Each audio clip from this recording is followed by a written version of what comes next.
Normal safari সেরেই wanderlust Corbett রিসর্টে আমরা চলে এসেছি আর আসতেই পেয়ে গেছি ওয়েলকাম ড্রিঙ্ক।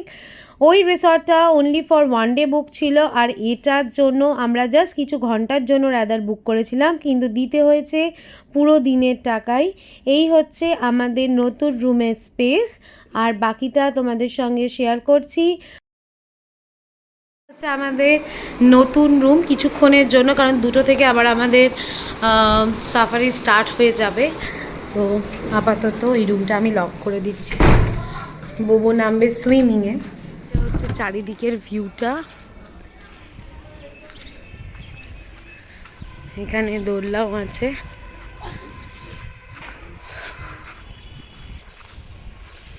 এখানেও আরেকটা সুইমিং পুল আছে। আজকে নামা যাবে না কারণ 2টো থেকে আমাদের সাফারি আছে আরেকটা। জাস্ট বোবো হাফ অ্যান আওয়ার মতো থাকবে, তারপর রেডি হয়ে আবার বেরোনো। সুইমিং পুল থেকে বোবো স্নান হয়ে যাওয়ার পরে আমরা চলে এসেছি আমাদের লাঞ্চের এরিয়াতে। আর লাঞ্চের এরিয়াটাও জাস্ট দেখো কত সুন্দর। আমার রেকমেন্ডেশনে আগের দিনের তুলনায় এই রিসর্টের সমস্ত রকম ব্যবস্থাপনা খুব ভালো ছিল। লাঞ্চে আমরা নিয়েছিলাম ডিম কারি, তরকারি আর হচ্ছে ছিল ভাত। এখন আমরা লাঞ্চ কমপ্লিট হয়ে গেছে, এরপর রাজা লাঞ্চে বসে গেছে। আর বাকিটা আমি তোমাদের সঙ্গে এখন ঘুরে দেখাবো। হোটেলটায় ছিলাম তার থেকে অনেক বড় প্রপার্টি। এখানে বোবোর কাণ্ডটা একবার দেখো, কি বলবে, ও সাফারিতে যাবে। এখানে সুন্দর অ্যাক্টিভিটি আছে। আমরা রুমসে আছি আর এগুলোকে ওরা কটেজ বলছে। তো it is like very nice.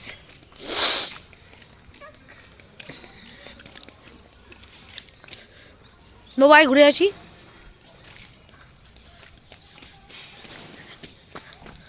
এগুলোর ভাড়া একটু বেশি, কত ভাড়া সেটা আমি জানিয়ে দেবো। আর আমরা যে রুমগুলোতে আছি ওগুলো 2000 করে লেগেছে আমাদের। চলো, এখানে দোতলার রুম আছে, ডরমেটারি রুমস বলা যেতে পারে এগুলো। ব্যাস, এবার আমরা ব্যাক টু রুম। একটু রেডি হই। এবার আমরা দুজনে মিলেই হোয়াইট পরে রেডি হয়ে গেছি। সকালের সাফারিতে আমরা ব্ল্যাক পরেছিলাম, এখন হোয়াইট পরেছি। এখন আমরা রেডি হয়ে নিয়ে আবার নেক্সট সাফারিতে বেরোচ্ছি। এটা 2:30-তে গাড়ি আসবে পিক আপ করার জন্য। আবারও টাইগার দেখার ইচ্ছা আছে। একই রুটে করব আমরা।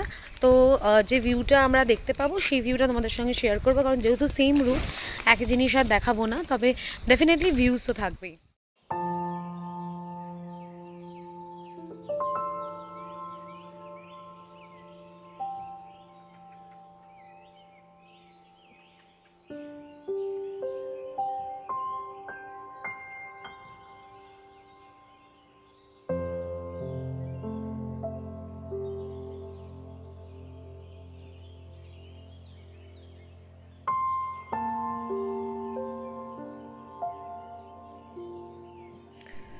আর আমরা এখন ফাইনালি অন্য একটা রুট দিয়ে বাঘ দেখার আশাতে এগিয়ে চলেছি।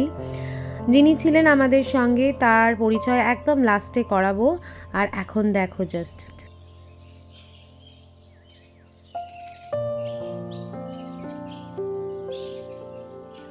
বার্কিং ডিয়ারের আওয়াজ হঠাৎ করেই শুনতে পাওয়া যায় এবং আমরা এখানে আমাদের গাড়ি থামিয়ে দিয়েছি। আশেপাশে কোনো গাড়ি ছিল না তখনও পর্যন্ত। আর এক্সপেকটেশন ছিল যে হয়তো এখান দিয়েই বা ক্রস করতে চলেছে, আর তারই অপেক্ষা। তবে বেশ খানিকক্ষণ দাঁড়ানোর পর আমরা ক্রস করে আবার আমাদের অন্য একটা জায়গায় যাওয়ার প্ল্যান হলো। আর এখানে যিনি ছিলেন এবার তার योगितम उत्तरजीविता सिद्धांत बाबा, ठीक है ना। तो ये पूरी तरीके से सस्टेन करता है और ये जो मेन ट्री है इसको पूरा खत्म कर दिया उसने एकदम, ठीक है। और सेकेंडरी अपने आप ग्रो कर रहा है, ठीक है, वही अभी है। हाँ, तो कभी कभी रिलेशंस का मतलब ये नहीं है कि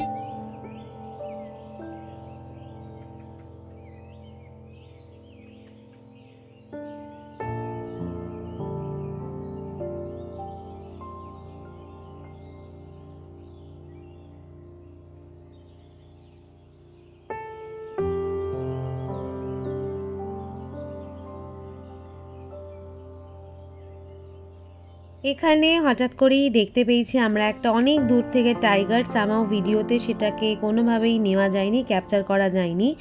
তো যে বার্কিং ডিয়ারে হঠাৎ করে শোনার পর যে রাস্তাটায় ছিলাম এখানে সেই টাইগারটাকে খালি চোখে দেখা গেছে, কিন্তু মোবাইলে জুমে সামাও সেটা ধরা যায়নি।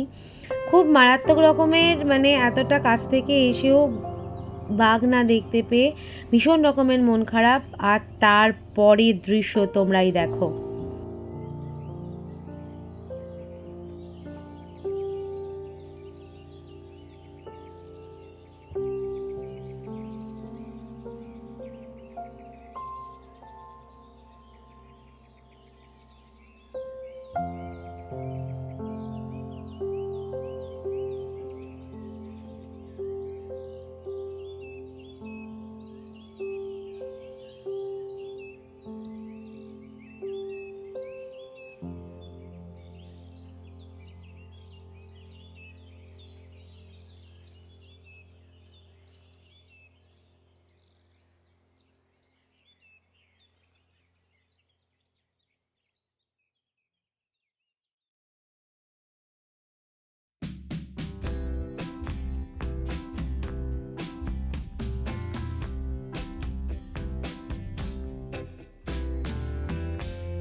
मेरा नाम राजेश भट्ट है। আর आपका नाम দাদা? वसीम। আমাদের দুজনের আমাদের সকালবেলার রাইড আর রাইডে যেরকম বাঘ দেখতে পাইনি, বিকেলবেলা রাইডে ফাইনালি আমরা দুটো বাঘ দেখতে পেয়েছি। ভিডিওটা তোমাদের সঙ্গে অলরেডি শেয়ার করেছি। তো এনারা দুজন ছিলেন যারা আমাদের জিম করবেটের বাঘ দেখার যেটা স্বপ্ন ছিল সেটা একদম কমপ্লিট হয়েছে। তো thanks to both of them. Thanks the divine, the Lord, you know, and Mother Nature. That's a gift from the Mother Nature. We have came And to it know a blesses you lot. in many ways. It heals you many ways. So always stay connected with Mother Nature. Never Absolutely. forget the Mother Nature. ठीक है Absolutely. ना? गुरुदेव ने कहा है कि प्रकृति के सानिध्य में जाकर जो है जीवन जो है जीना आप वहाँ से सीखते हैं। ठीक है ना? बस ये। জিম করবেট থেকে ফিরেই মাঝ রাত্রিরে, মানে রাত্রি 3:15 ট্রেন ছিল মোরাদাবাদ থেকে সোজাসুজি হাওড়া, যেটা পরের দিন 3:15 নামাতো। আমাদের জিম করবেটের গল্প এখানেই শেষ।